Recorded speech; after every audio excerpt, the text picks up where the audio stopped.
Welcome back to the Nomads Notes help videos, and in this video we're going to show you how to delete a trip. So we're going to go to the trips page,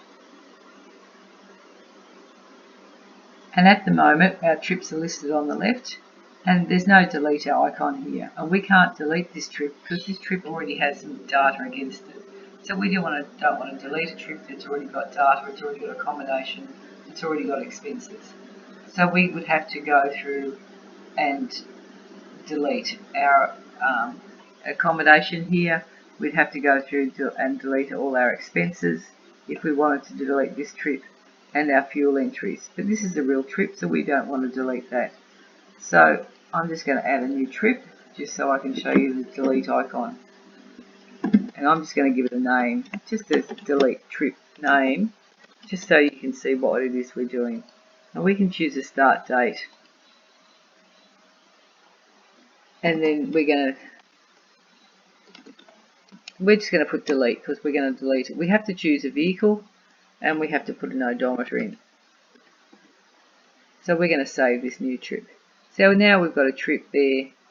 We've got one trip there with no delete icon, and it doesn't have a finish icon because that trip has finished. It has an end date. But this trip doesn't have a finish icon because it has no accommodation, but it does have a delete icon now.